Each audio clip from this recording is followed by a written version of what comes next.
Hi,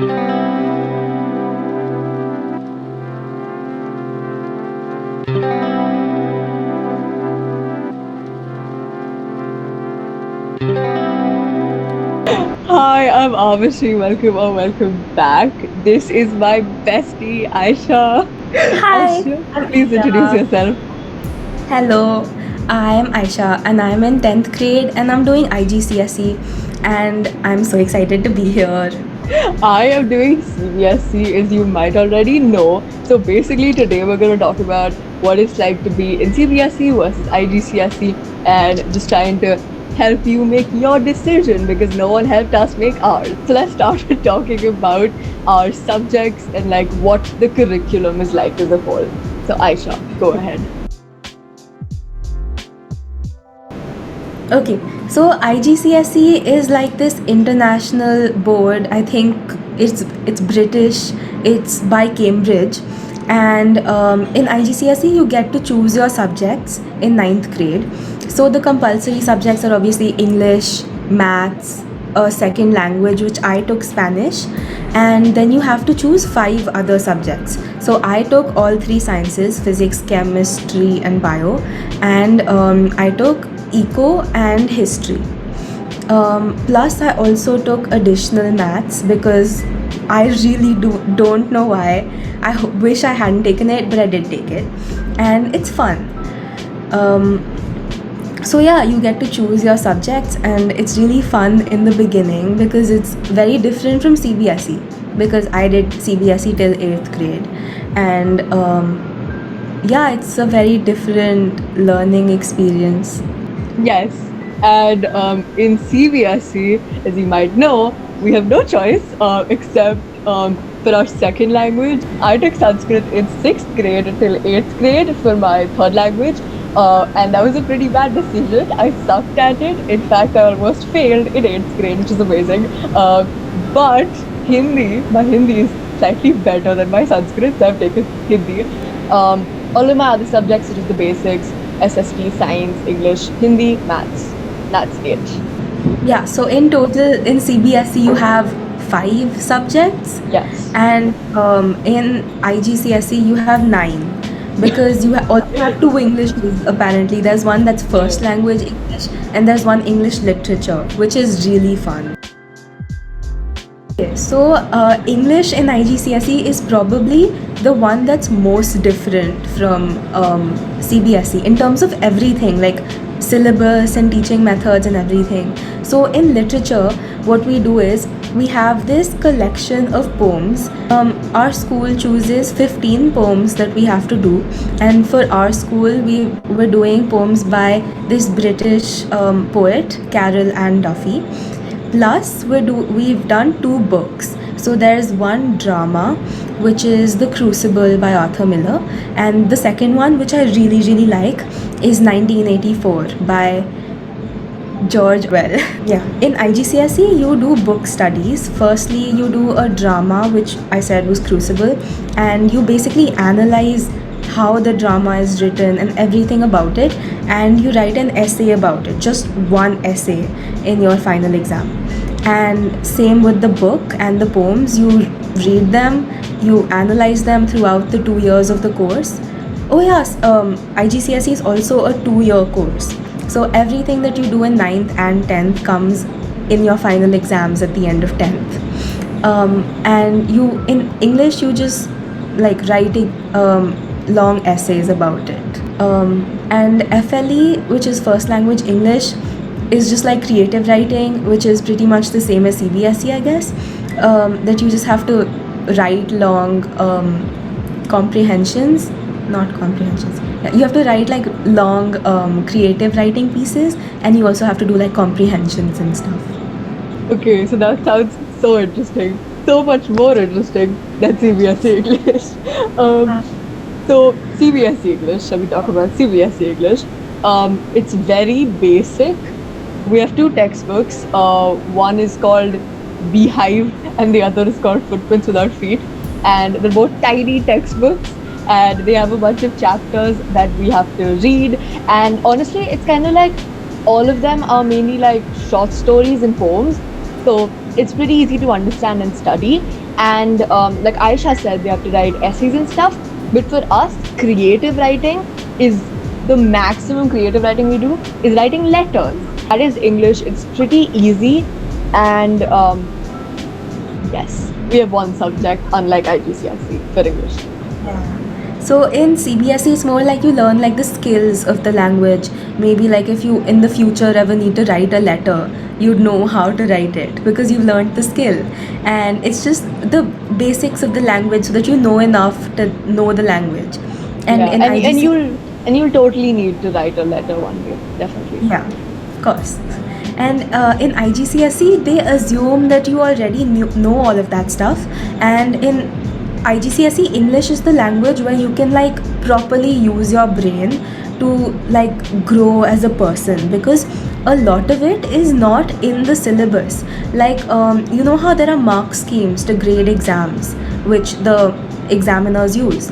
In IGCSE, in English, there is no fixed mark scheme, because as the examiners read the answers of the students, whichever points that they feel are good enough, they add it to the universal mark scheme. And those points written by the students are used to grade the students' essays. So technically, they're just like compared to each other to see which one is the best one or just like the most captivating. And it's a lot about creativity and how good you are at expressing yourself. That's so cool. With us, it's like it's very literal, which also makes the subject pretty easy. So you don't have to be overwhelmed by if you're going into ninth, you don't have to be overwhelmed by the English in ninth and tenth. And if you like us studied not NCRT and not CBSE English till eighth grade, because like while we were in the CBSE curriculum till eighth grade, we didn't study the CBSE prescribed books. So our English, I would say, in eighth grade, the level was higher than it is now in 10th grade. So, Yeah. yeah. Yeah, so that like sort of takes me to Spanish for us, because in eighth grade our level of Spanish was a lot higher than it is now, because in IGCSE they teach you languages like Spanish and French as if you're learning it for the first time. So your entire like first term syllabus in ninth grade is exactly the same as what you would have been doing up till like eighth grade. But if you take another subject like Hindi or Sanskrit, I'm not sure if that's an option in IGCSE, but Hindi is if you're taking IGCSE in India. Um, they will expect you to know Hindi and be able to write it. Yeah. And with Hindi in CBSE, I would say Hindi is actually at a pretty high level. Like I genuinely find it a little bit tough. It takes a while to understand it because the words are pretty difficult. You have like Kabir ki sakhiya, Mira ke pad, stuff like that. So Isn't that it? yeah. And now it's like what we did at eighth, like now it's even harder. So Yeah. it takes a while to understand, and even grammar is a pretty substantial part. Like normally for English, honestly, I don't exactly study grammar. Like I just do the like I just Common sense. exactly, it's Yeah. just common sense. But like for Hindi, you have to study. You have to study stuff like samas, you study stuff like padband. So it can be a little bit difficult to deal with. So I would recommend like what I resort to is YouTube. I watch a lot of YouTube videos, and that actually really helps me to study for Hindi exams. So science in CBSE, obviously it's compulsory, all three sciences. But in IGCSE you can choose how many you want. Like you can choose one science out of the three if you want, like out of physics, chem and bio. I chose all three. So it's from like talking to Avishi, I know that most of our syllabus for the three sciences is like almost the same. And the teaching methods are also pretty similar. Both of both of the curriculums do experiments and just basic theory, and yeah, all of that. I don't know if there are any differences, are there? I don't know. I mean, I don't think so. Like we also have. I think science is the only subject where we have real life application in CBSE. So yeah, I that's why I enjoy science. Wait, how many chapters do you have, science mein? 10 actually. I think we have 10 chapters. So, yeah, because for us it's like three separate subjects. So they teach every subject individually. All of them have their own textbooks, and okay, so for biology, um, I don't know what to say about bio because it's so hard and it's so hard to understand. There is so much of content. Like we have 15 or 16 chapters over the 2 years, and all of them are long. And just the amount of content is so much. And with chemistry, like we have some very small chapters, and then like I don't know if you've done organic chemistry. Oh, okay. So we have this chapter called organic chemistry, which just took 2 months, and it's one of the longest chapters ever. It's like 150 pages in the textbook, but um, yeah, I think in IGCSE you go a lot more into depth in the subjects, and you cover a lot more ground because you're taking the subjects individually. But in CBSE, because it's a broader thing, it's science, you go less in depth in the topics. Yeah, and Yeah. I think like for us, for example, chemistry. So I take tuitions also. I take tuitions for physics, chemistry, and maths. And when I compare how my school teacher teaches chemistry and how my tuition teacher teaches chemistry, is very different. So my school teacher goes super in depth because that's her choice. But my tuition teacher only teaches what is in the subject and what most teachers teach. So it's pretty basic, you know. And Yeah. yeah, and even in biology, for us, it feels like there's a lot of content, so I can't even imagine what you go through because, like, we have this one chapter called life processes, which has four parts: nutrition, respiration, transportation, and excretion. And it's there's a lot of details, and my school teacher goes into even more details, so it's just too much. Yeah, and for us, it's like, sorry, nutrition and excretion and transportation, they're all separate chapters, each of which have like an insane amount of syllabus. So I feel like all of the things your teacher goes in depth into, those are all like a part of our syllabus. Yeah. Oh, because in IGCSE, there's like this thing called core and extended. So core has like a very limited amount of information, and extended is like in-depth versions of every single thing that you're learning. So maybe in core you would learn a definition, but in extended you would learn what exactly every word in that definition means. So for us in science, we also have the option of environmental management, which I haven't taken, so I have no idea what it is, but it's also a separate subject. Okay, so for us, like I said, we have separate subject options. So we have history, geography, and economics. So I've taken history and eco, and I haven't taken geography. I am so thankful for it because I really hate geography. And oh my god, okay, history. I love history so much. So for us, we do everything starting from 1920s and all the way up till the year 2000. So in IGCSE history, we're doing very recent history. It's everything that happened like in the last 100 years. So you know like the most recent part of it, and it's very relatable because it's just happened and you've heard all of these names before in your life. And it's very interesting.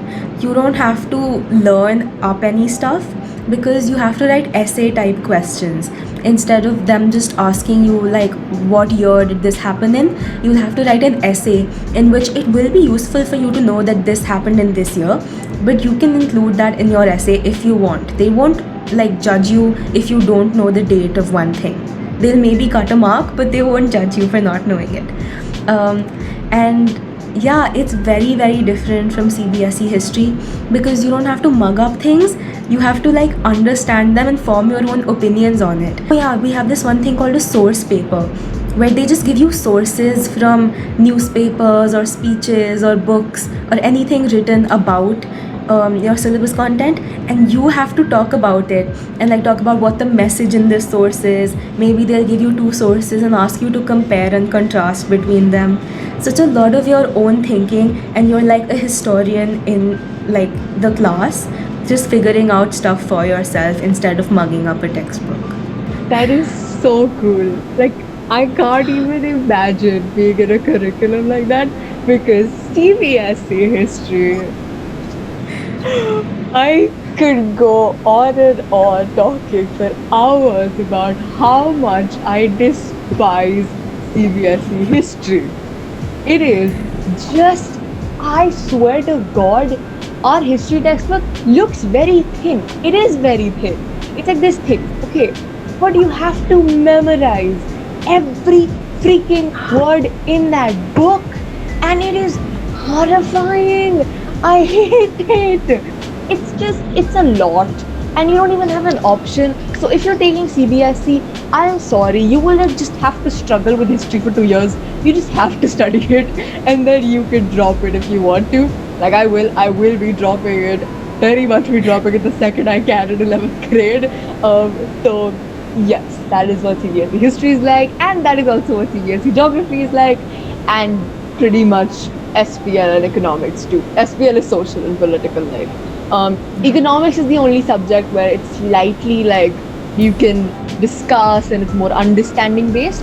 But at the end of the day, you also have to memorize economics, which is horrifying.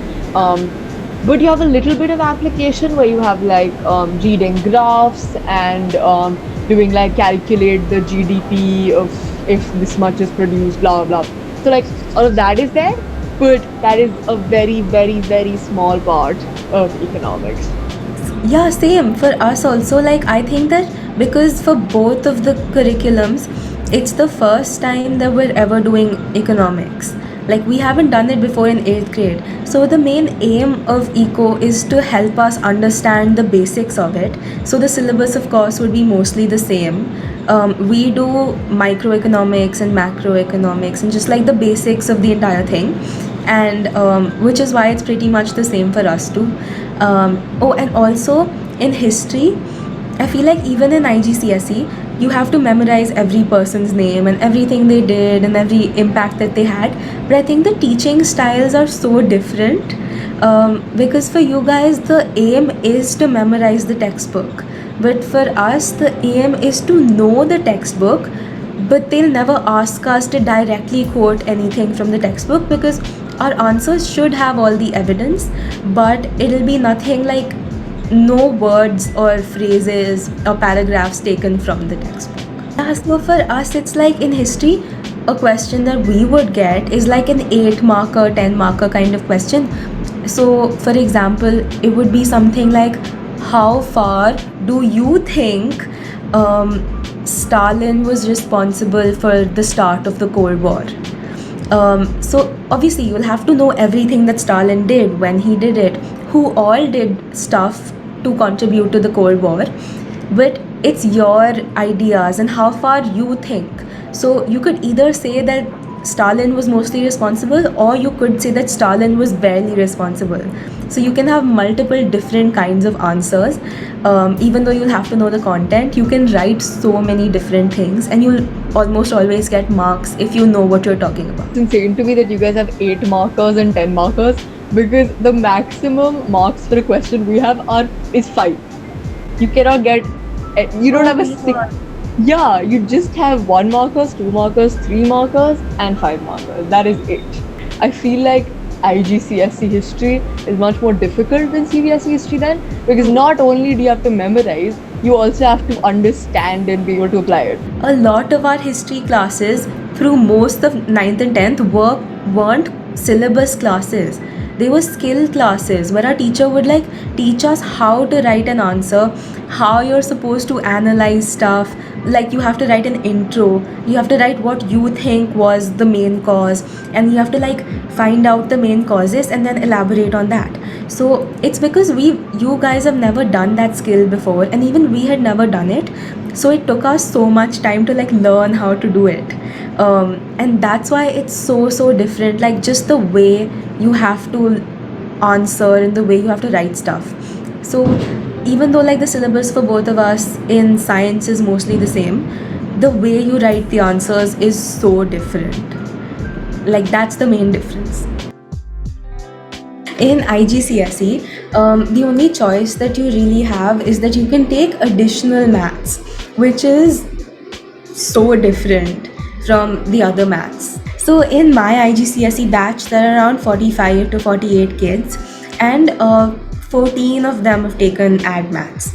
So additional maths is so different from the other maths, because you like do very insane topics like calculus and integration, and just go very deep into quadratics. Yeah, so in extended maths you start with obviously basics like measurements or area calculation and all that, and then of course you do stuff like do do stuff like trigonometry and all that, but you do that less in depth and more in like 10th grade, for example. But for us, trig was one of the first things we did in ninth grade, in ad maths. So ad maths is like for kids who really like maths, and you do very advanced topics like stuff that you'd usually do in 11th or maybe even 12th, and you do that a lot earlier so that you have a better preparation for the future. And yeah, maths is so fun because you get to apply stuff, you have so many projects, and every topic that you do is like you have to understand it well, and then the rest is really easy. So the exams and all, you have to practice a lot for it. Once you understand it, you have to practice like 15 or 20 different types of questions, because there is so much of content that could come in the exam. And yeah, oh, also in maths and IGCSE, you get to use a calculator. At the front of your exam sheet, you get a sheet of all of the formulae that you need to know What? for the exam. Yeah. What? Yeah, like the quadratic formula and all. You don't have to memorize it because it'll be there in the exam paper. Firstly, like integration and stuff, we do that in like 11th or 12th grade. So it's insane that you're doing that right now. And that's so cool that you guys have calculators and formulas. Like we just have in 8th grade and ninth grade, the NCERT was pretty easy. But now in NCERT, there will still be some questions that are kind of hard. Obviously, majority of them are super easy. But still there are some of them that are a little bit hard. And also when you are actually studying from RD, RS, whatever, then there are tons of hard questions, and it's fun. It's like a challenge, and I've absolutely fallen in love with maths, which I used to I hate. love that. Yeah, like I used to hate maths, but then I just like got a tutor, figured out how to do maths, and now I love it. So if you're taking CBSE, I guarantee that maths will be fun, and you will like it.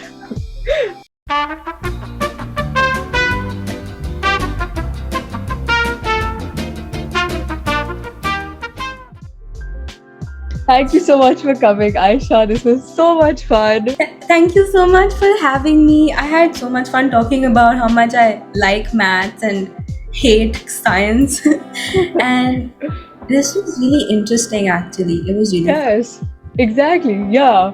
And we talked so much shit in between that you guys haven't seen because I cut out. So, We've been talking for 2 hours, so yeah. exactly. Yeah. Anyways, thank you for watching. I hope you got something out of this video. Comment what you're thinking of taking right now. I mean, your opinion could change, but like, what are you thinking of taking right now? Comment that, like this video, subscribe, and I will see you next week. Bye. And turn on those bell notifications Yes. also. Yes. Like कीजिए, subscribe कीजिए और comment कर दीजिए नीचे subscription box में, नहीं comment box में। Bye दोस्तों।